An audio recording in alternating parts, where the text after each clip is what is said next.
Minutes with McNabb. How you doing? This is Sean McNabb from Minutes with McNabb. My guest this week, Taime Downe from Faster Pussycat. We're going to be talking about all things rock and roll, the band, the Cat House, the Sunset Strip in the 80s. Check out my guest, Taime Downe.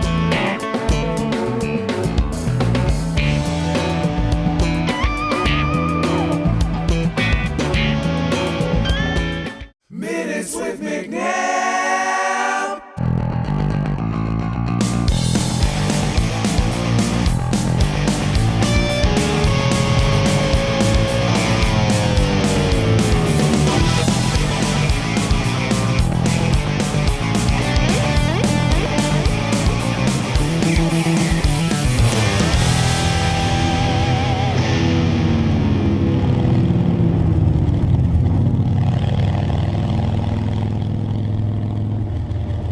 How you doing? This is Sean McNabb from Minutes with McNabb. Our third episode. I got my bro here today, Taime Downe from Faster Pussycat. Welcome, Tamie.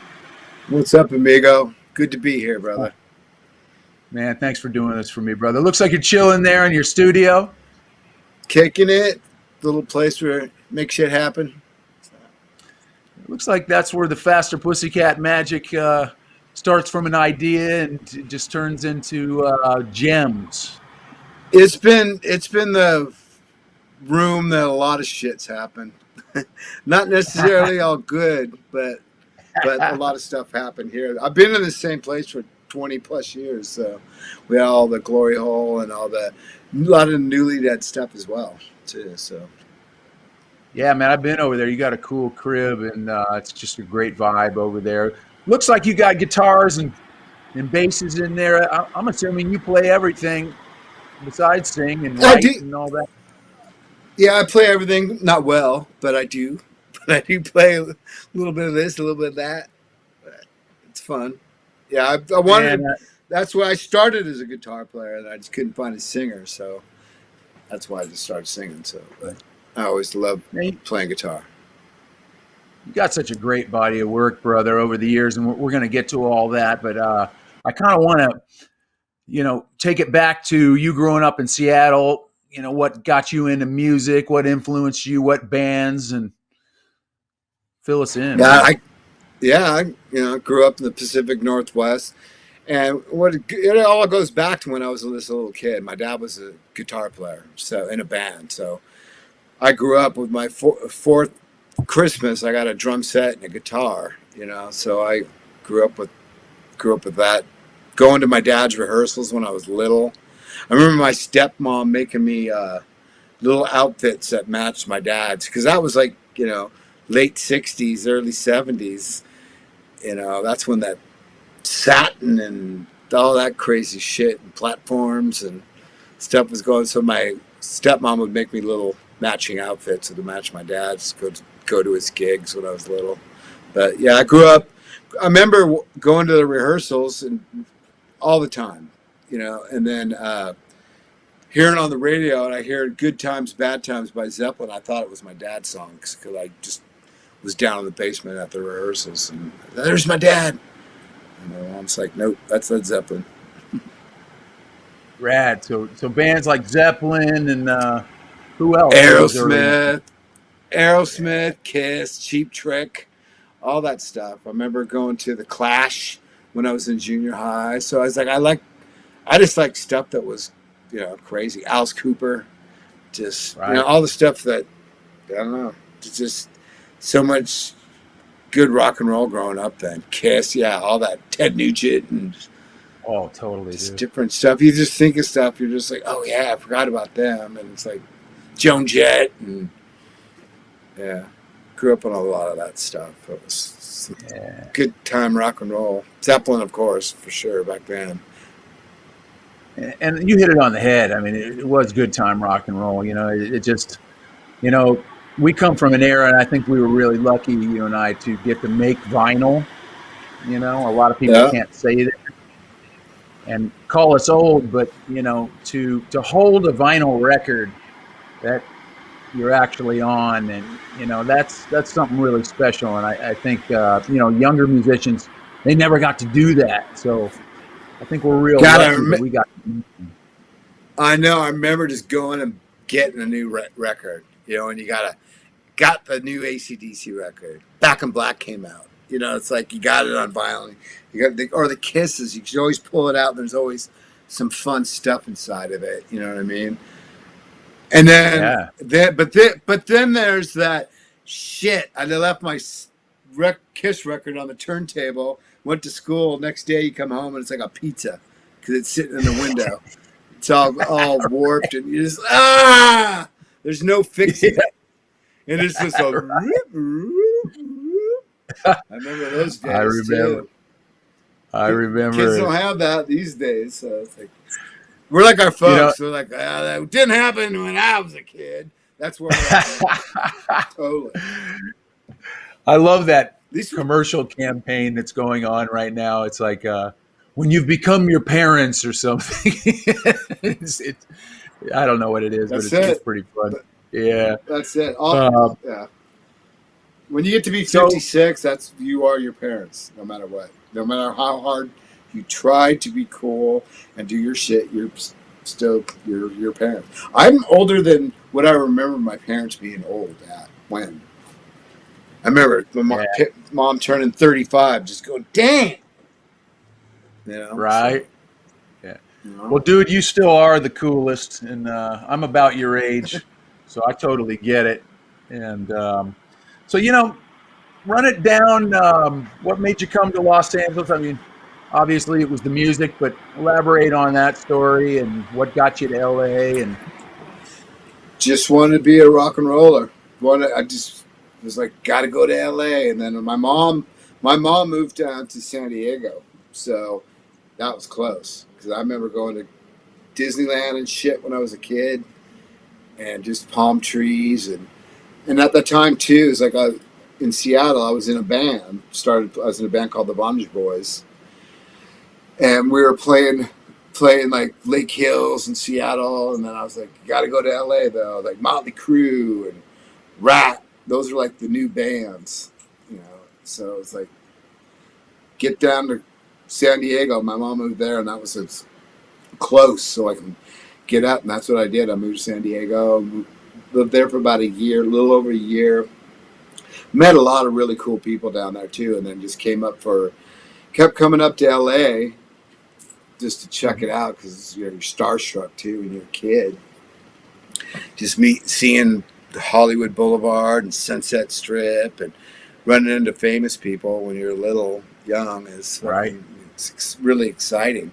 You moved, you're a Midwest boy, so you came out here. You know that feeling of wow, everything. It's Southern California. It's like sunny out, palm trees, and hot chicks, and it's just cool. I couldn't even get in a bar then. I wasn't old enough, but I snuck in, so it was cool. But that was close. We come up to LA on like bus trips. It'd be like a rock bus that would come up, and you just party all the way up.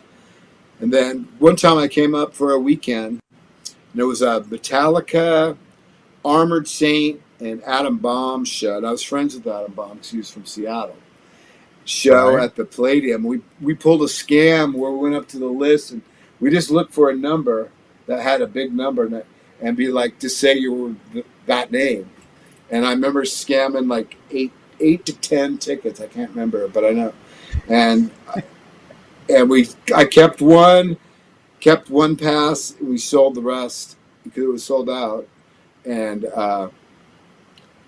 I've been in LA ever since. So I ended up staying and I've been in Los Angeles ever since. Thank you, Metallica and Armored Saint. Right. We all have that story. Like, man, I drove out here in a Nissan Stanza with $200 in my pocket, an amp and a bass in the back, a couple changes of clothes and a dream, man. And, did that. That's awesome. Oh, yeah. I did the couch thing, but staying with chicks. You did the Hollywood couch tour? And friends. Oh, yeah. Did that for a while. You come out in about, 1980 or something, 79? When did you come out to LA? No, I didn't come out to 85. Oh, okay. Yeah. Okay. Cool. Yeah, I moved to San Diego in '84 and up here in '85. Yeah, or Nice. yeah, it was '84. Yeah, moved up here in Yeah, we '85 in Los Angeles. we got this in common. We were both managed by the same guy, Warren Etner. Yeah, Uh, yeah. when I first got I loved Quiet Riot, Warren. I did too. Faster Yeah, Pussycat, he had you guys and Quiet Riot. He had Black and Blue. L7. Oh, he had L7. That's Faith, right. Rage Against the Machine. But yeah, Faith No More. He Rage. had right. Faith No More. Yeah, yeah. Yeah. So tell me A about good the roster. early days, and tell me about first of all how you came up with the name Faster Pussycat. I think it was a movie. I'm pretty sure, but let me hear it from your side and tell me about getting a record deal and all that stuff. Yeah, I actually started the band with Mick Cripps from LA Guns. Me and Mick started when he moved back from England. He was living in London, and we were putting it together. And then I already been friends with Tracy Guns and hung out with Tracy. He was a really good friend of mine as well. So, but then Mick mentioned LA Guns and all this stuff, and I was like, I really was like Faster Pussycat. I thought that name was the coolest name, and then I got into the Russ Meyer shit, and I was like, yeah, that was awesome. So it's like I just kind of stuck with that, and just because in the meantime I was finding people. I had met Mark Earl drummer, and he's like, you got to meet my buddy Brent, and so I met Brent, and I had met Greg working at Retail Slut down on Melrose.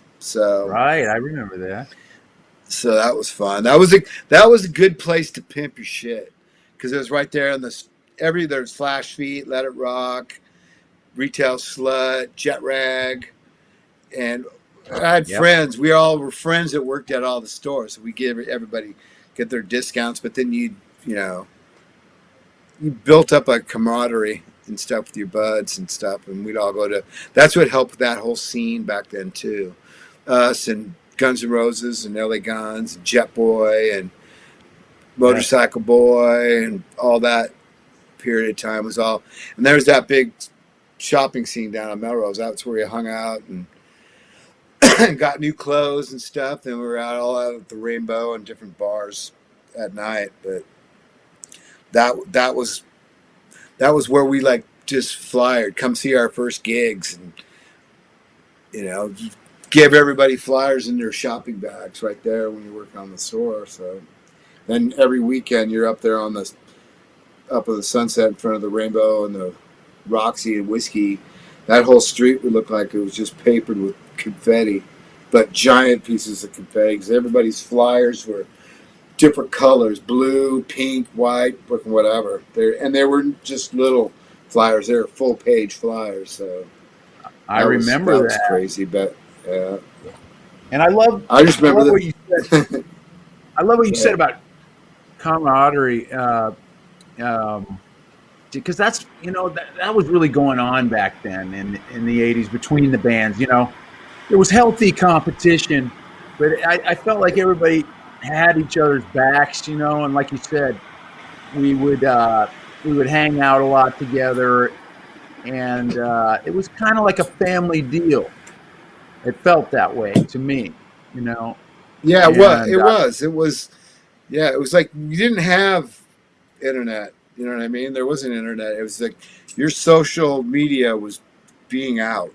You're out. You're out on the street being social, not sitting behind a computer. You know what I mean? It was like, and you're young. We were all young. We were all pups then, so it was cool. But and that was a fun time. That was a fun time to be in Los Angeles and being young and stuff. That was fucking crazy. Just all the shit, doing the first gigs and all that. Our first show was at the Central, which ended up turning into the Viper Room. Right. And I remember fucking, it was $1 to get. I remember just promoting the shit out of it at Retail Slut and going out to clubs and doing that. And I remember Axel being in the right. It was packed too. It was like the whole floor was just packed. I just remember Axel being in the front, doing his Axel dance. Because I was good friends with Izzy. Izzy Right. was like one of my best friends back then. Izzy was my first friend I met in LA when I came up on one of those trips. So, and we were friends. Yeah, that's why Izzy was always coming up on stage when we did shows in LA. You know, like our first show was there. Yeah, our first show and our second shows will open the reopening of the Whiskey with Guns N' Roses. They got us there. And our third show was the show with Poison and Cherry Bombs. Andy McCoy from Hanoi Rocks' band. Those were our first shows. So that was our start. And then we just start, and we were instantly starting to pack the shit. That's why we got a record deal after like 10 months. So it's because all of our gigs were packed. And you guys were on Elektra? Is that what that was? We got signed with Elektra, yeah. Yeah. And that was killer because we were like Motley Crue and DACA, and they were like fucking it was the Doors and shit. It was like this. It was cool. It was like just even this thing because it was Motley. We're Motley label mates. You know what I mean? That's cool. It was some fun. We're just kids too. I was 22. I remember. You know, I also always admired. You kind of created this stage persona vibe that I'd always just thought was so cool. And how'd you kind of come up with that, or what influenced that? You know, I just always thought it was cool. Oh, thank you, brother. I just fucking did what I did. I mean, there's always cool people that I looked up to and admired and was like, I want to be as good as that person. I was never a singer, so I was like, I always tried to at least be cool because I was like I said before, I played guitar and I couldn't find a fucking singer, so I'll just fake it. I'll fake it. I'll get through it. I'll just get it to sound in key and just do what I could. I mean, people like Alice Cooper and Steven Tyler and just Hanoi Rocks and even Motley Crue, just stuff. It's all shit that I grew up with Zeppelin, but it's like all these other singers that were singers like, fuck, I love AC/DC, and I loved even Judas Priest. Rob Halper's voice is just so fucking cool, and just like I was like, fuck, this guys can sing so good. I just want to be able to sound cool. I figured the Coops kind of got that, where he's not like a virtuoso singer. He just sounds cool when he does his shit. But I always loved Robin Zander. It's just every time I hear myself, I'd be like, turn that shit down. But I always try to sound cool as much as possible. But I always created most of the writing. So I did most of the fucking writing for our shit too as well. So guitar wise, you created you created your own thing, and I always thought that was cool. I always admired that, and not only the look but your sound.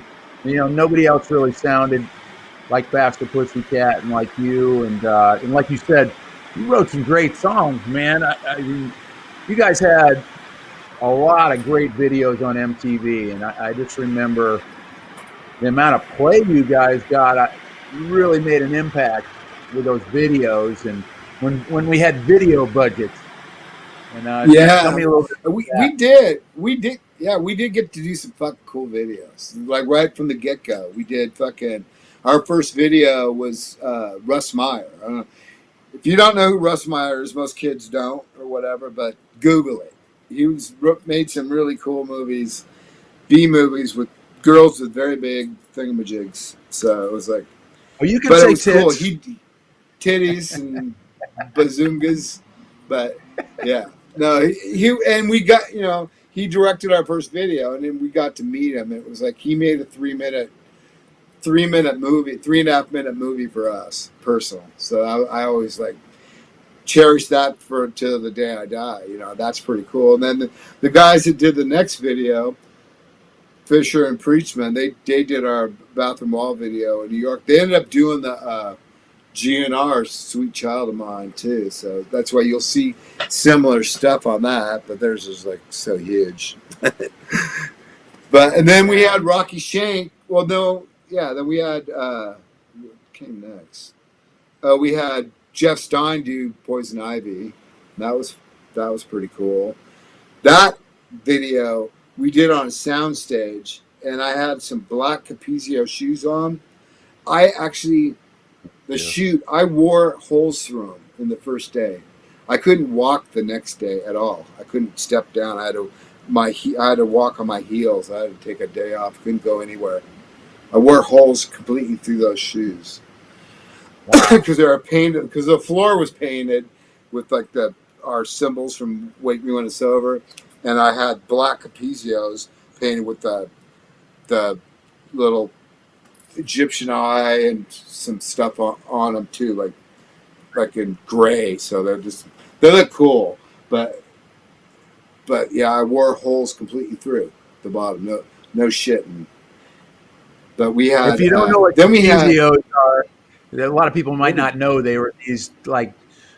I think they're actually dancers' shoes.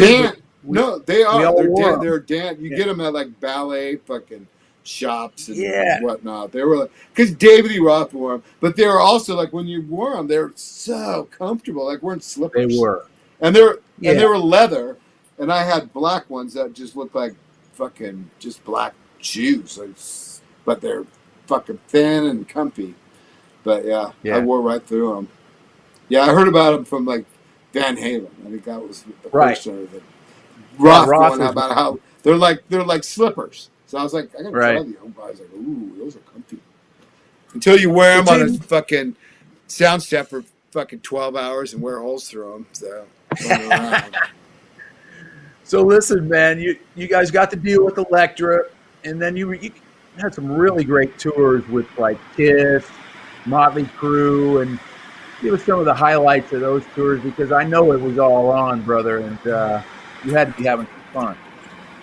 It was really cool. I mean, our first tour that we did was with Y&T and Ace Frehley. So that was cool because I grew up listening to Y&T too in Seattle. My old band, the Bondage Boys, too. The drummer, Ron, was a huge Y&T fan and the drumming. I'm brain farting on fucking his Leonard name. Hayes. Leonard Hayes, yeah. He's just a monster. So that was like, I got turned on to him then before I even moved to LA. And then when I heard we were doing Y&T, I was like, that's awesome. So we did that. And then we did Cooper, which is shit. It was fucking Alice Cooper. He's my hero. Yeah, so that was my start. Then we fucking did Roth. So it was like boom, boom. Elektra kept us on the road, which is great. They kept us out on the road. And then that was on our first album. The next album was Cooper again and Motley Crue and Whitesnake and Ozzy. Oh no, Ozzy was the third record. But yeah, we got to do some fucking great tours. We did Kiss 2 different tours on the second and third record. So, when you said Roth, was that the Eat 'Em and Smile era? That was Skyscraper tour. That was in '87. Okay. Yeah, that was right after Eat 'Em and Smile. That was like Skyscraper with Vi and Sheehan and Billy fucking. Right. That's cool. But that was fun, yeah. Just touring. That was just we were out on the road. I remember being on like our first tour bus ever. Fucking, we flew to Corpus Christi, and we're getting our first tour bus, and Slows was there. And he's like, okay, we all went down from the hotel. We saw Slows at the hotel. He goes, you got to come with me. We're going to go get some oyster po' boys. So he took us down to this little spot down by the water, and fucking we got first oyster po' boy. Never even heard of a po' boy before. I'm from Seattle. Right. Like, they're just called submarine sandwiches or whatever. I don't know. But then, I got to give Lowe's some props because our Neil's Lowe's hour, if you don't know, this guy's like the pinnacle of rock photographer, just the coolest fucking guy ever. We did all the bands did awesome shoots with him, and he was that photographer that was like come on, fucker, give me some attitude here. Girls are gonna be wanting you in freaking Iowa and stuff like that. He just gets you He's the going. best. Yeah. I still Yeah. talk to Zosy all the time because I live. Yeah. His shop's right down the street from me, from where I live. Right. Right over there on Yucca in Hollywood. Yeah. So, And but yeah, he was of there course, and we rolled. Go ahead. he took all these iconic pictures of Van Halen and the Crew, and like a lot of the stuff you see, Lowe's took those shots, and he's just that he's iconic Mr. dude. 80s. Also, Mr. he was in the 80s movie rock. Rockstar, and people know him from that. Yeah, just being himself. Just being Slows. So it's like. Has he still got that studio? Yeah, he's still down the street. I go by it like fucking every other day because it's my neighborhood. So it's like, yeah. So we went from the Po' Boys up to the bus, got our first bus. Then it was like there, and then fucking 2 days later, we all had crabs. Apparently that was Poison's bus right before we got it. And that bus company didn't really do that good of a job cleaning it. Because we're all like, Bob, heading to the drugstore, get some A200. Quill. Get rid. Yeah, this was the A200. This is the shit that's better than Quill because it was like fucking shampoo, you wash it, and you're fucking gone instantly. So it's like without having to fucking shave your shit. But yeah, I think Rocket and fucking Brett a few times for those fucking early critters. So hey, I was on a Poison tour, and I know that's a machine, man. That is a machine that has a lot of fun, and we'll leave it at that. Yeah, exactly. Yeah, me and Ricky, before I started Faster too, me and Ricky were really fucking. I mean, we're still close friends, but he was one of my best friends too, Ricky Rocket. So. And I'm going to ask you another question about the Cat House in a second. But do you remember this? Your first tour bus, and everybody does it. It's like you wake up in the middle of the night, and bam, you wake up and bang your head because the bunks are. Yeah, and they try to put those stupid video fucking like, not video, but monitors in there that fucking never worked. Yeah, they never worked. Never worked. Always, like you get one channel that's got that TV channel in your house, it's UHF channel or whatever. That's like, shh. Yeah, nothing ever worked. Killer, we got videos in our bunk. No way. Nothing worked ever. I just remember like the first week, you'd wake up in the middle of the night, bang, you'd forget where you were, and you bang your head. Climb out, you fucking roll over, and fucking you realize you're on the top bunk, and you're just like, oh god, you just hear this thunk. It's like, what was that? Yeah, it was all rock and roll, man. You're happy to be there, and you learn quick. And let me ask you about this. So you guys started the Cat House, which I am so grateful because I would have never gotten in Quiet Riot if it wasn't for the Cat House. But tell me about the Cat House, and I know you and Ricky started it, but let's hear about that. Yeah, we needed a place to have a party without having to clean it up. That's where it all started. Ricky was doing a club called Ice that was kind of like a valley disco. It was killer because it was like they played more disco music, but the girls were hot, so it was like I was like cool. And then we just kept talking about doing a rock club. He's like, I DJ Tommy Lee's wedding and stuff, and he's like, I got to end with some of the rock shit, and we just became fucking best friends. And then we became roommates, and then we just started putting it together. The first few weeks of the Cat House were a little rough, but we had cool people there. Like there was Crispin Glover and Virginia Madsen. I mean, there's tons of different people that were there at the early times, but it's just kind of a blur. Angeline, a lot of actor friends and stuff too. So, but it took us about the third week, then it just took off. And this was when it was at Osco's too. We had which was down by the Beverly Center. It was the Uh-huh. second cat house, but we kept it there until it was just falling.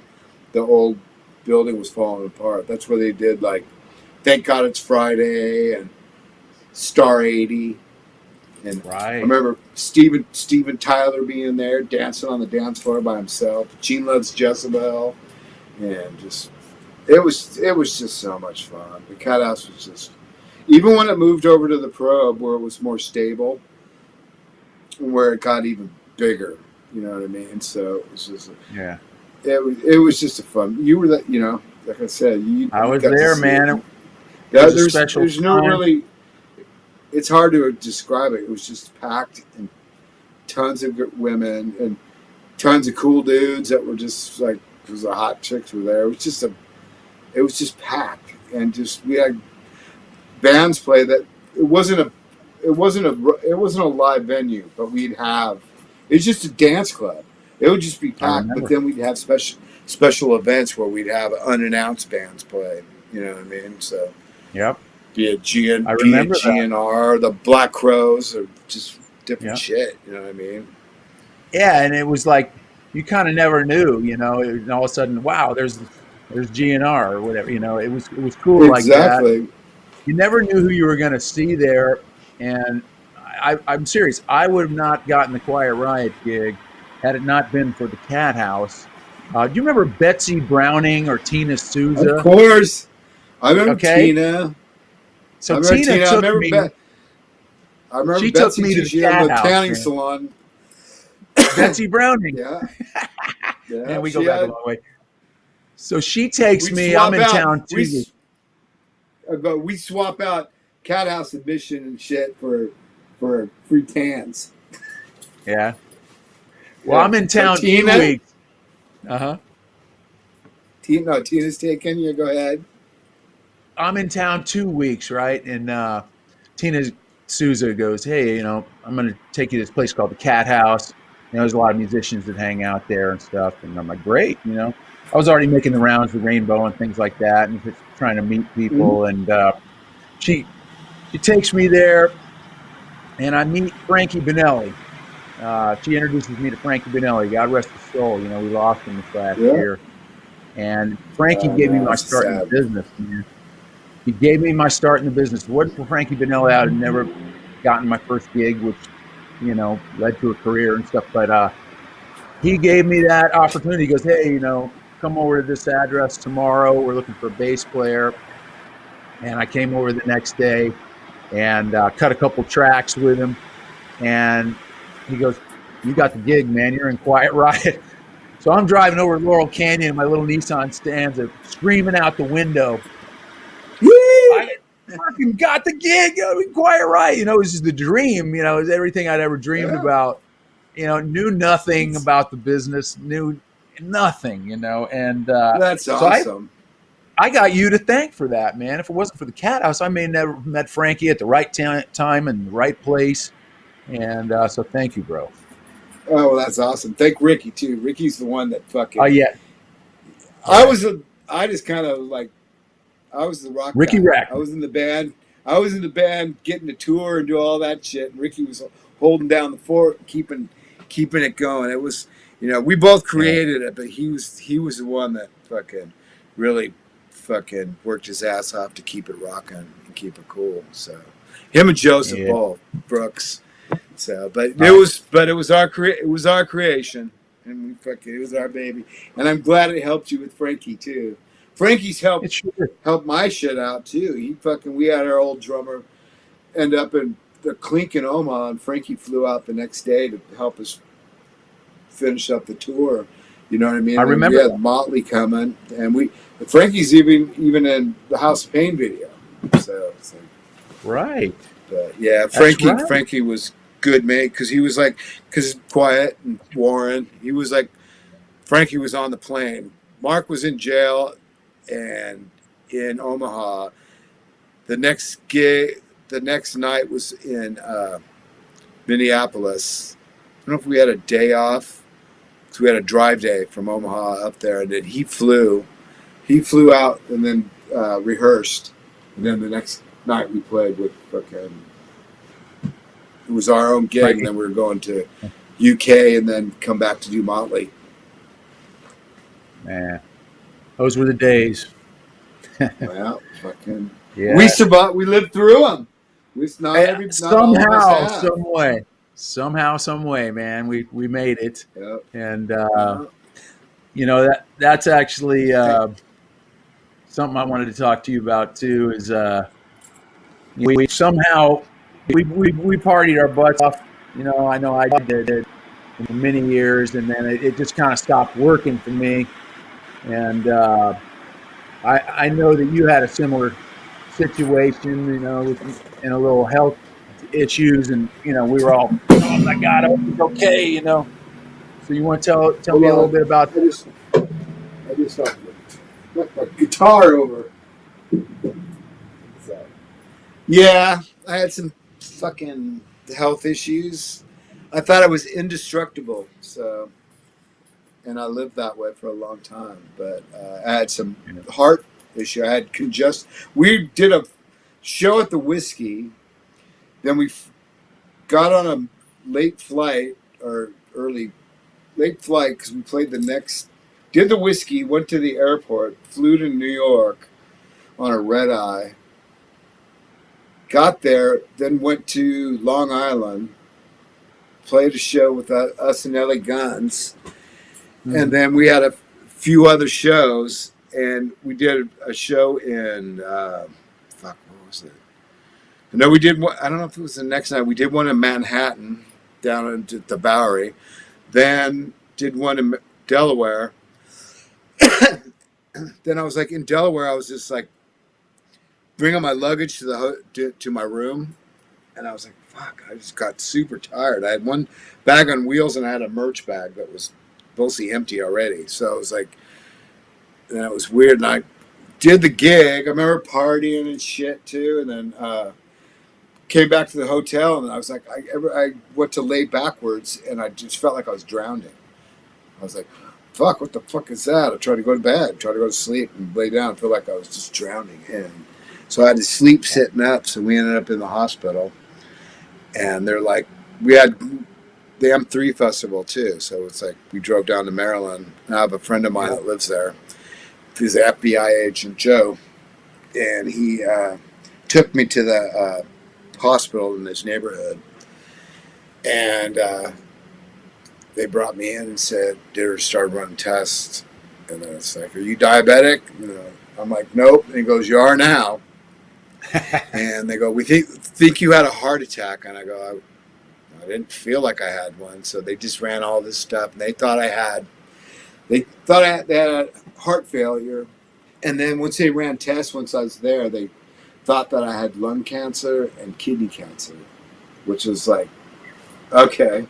Lung cancer, I'm like, I wouldn't be surprised. I've been smoking for 37 years. So I'm like, maybe, whatever. I figured it'd get me. That would be the thing that got me.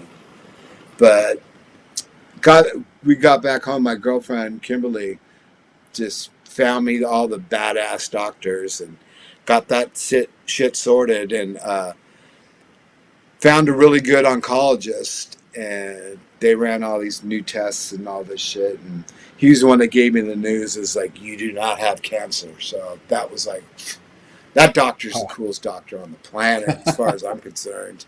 Anybody that tells you you don't have cancer. So, but I found out too, I was watching some show, and it was like, he was also Farrah Fawcett's oncologist. Like on that show, like I was watching that not too long ago, last year or whatever. It was a special on the 25, or I don't know what it was, 10-year anniversary of her death or something like that. But that oncologist was mine. But yeah, I've been sober for this month will be 4 years. So yeah, brother, man, it's so great to walk that walk with you. And we burned the candle at both ends, and now to walk this walk with you, it's awesome. And we get to this ride table here. Yeah. This table here was basically like Fort Snort. That was like just booze and fucking cocaine and everything. Oh yeah, a lot of crazy shit's gone down in this room here. Just this recording, tracking.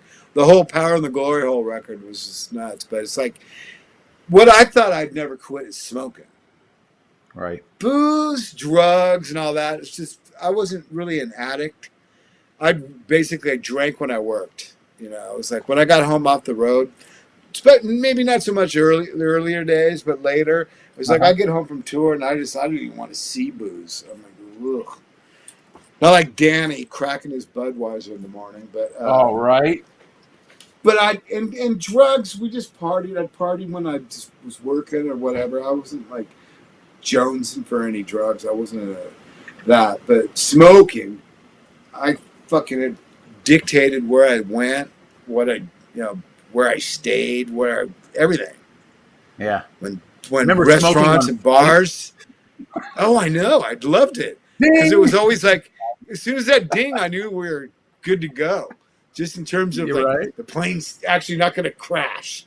As soon as that cigarette light came up, it was my because at first I used to be scared of flying at the beginning. I was like, that light would go ding. I'd be yeah. I changed smoke forever. And I was like, I thought I'd never quit that, but I did. I fucking 4 years at the end of this month. I'll be congratulations, non-smoke, man. Non-drugs, non-drink.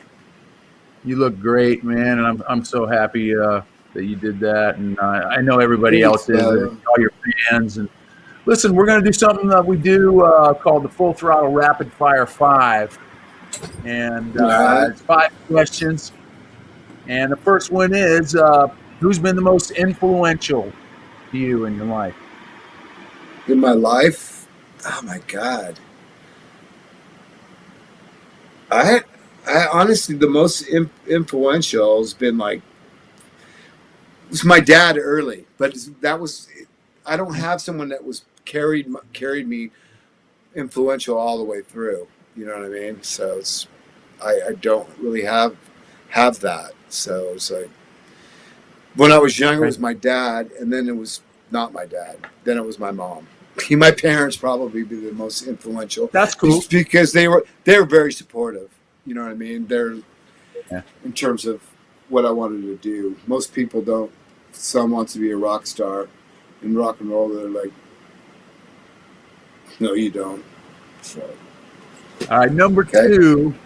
What does Tamie listen to when he's chilling? You know, what are some of your favorite bands and music that you listen to when you're chilling? Cheap Trick, AC/DC. I'll listen to Sam Cooke. I got a wide variety. CCR is probably one of my favorites. I just love Fogerty's voice and his guitar. Me too, bro. Me too. All right, if you could have a billboard, not my question, by the way, one of the producers, you could have a billboard that said anything on it that, was yours, what would it say? A billboard that said, that was me. Tamie was here and kicked some ass. Fucking A, man. That's perfect. Let's see. If you want to be remembered for one thing when we're all dead and gone, what is it? Is that I wrote some cool songs. That was the main thing. Is I left a mark. I left something behind for somebody else to enjoy. That's what I try to do with my music. So it's like I don't write it for anybody, but I hope they appreciate it. You know what I mean? So and you know what? Those songs will live on far past when we're dead and gone. Those songs will still be there, and people will be enjoying them. You've written some great ones, brother. All right, another producer question: who's the most famous person in your phone? Most Sean McNabb. Oh shit! Great answer. Rebook that guest. I'm kidding. No, seriously. Who's the most famous person in your phone, brother? Polly Perrette. She's from NCIS. Oh, yeah. I love her, man. She's one of my best. She's like my sister. She lives across the street. Isn't she your neighbor too? Yeah, she lives right across the street. She's like, she's like my sister. So she's honestly the most famous person that I know because that show is fucking huge. And they're still going. Are they on their 17th season or something, right? She's not on it, no. She left, but she left last year. Oh, I didn't know that. But yeah, she left last year to do a sitcom that didn't go so well, but it was fun. Right. But she's still cool. I just saw her yesterday, so she's awesome. Yeah. I just always She forget sure- that she's famous. You know what I mean? Right? She's just Polly. She's my sis. Yeah, man, and she's cool. You know, I've met her a few She's times and done super cool. charity with her, and she's just always down to earth. And like you said, there's no famous vibe there. She's just real and cool. You know, Exactly. Yeah. kind of like you, brother, man. Thanks, baby. Well, bro, we got this motorcycle thing in common too, and we'll wrap it up with this. You know, it's something that I know you're passionate about, and I know you've ridden all over the country on your bike. And you and I just went riding Saturday with our group that we call the Hollywood Riders, which is Gilby, Yeah. and Aldridge, yourself, some other cats, Yeah. Stu Herrera. Exactly. You know, Stewie. tell me about your passion for the being on two wheels. Oh, I just love it. I just fucking.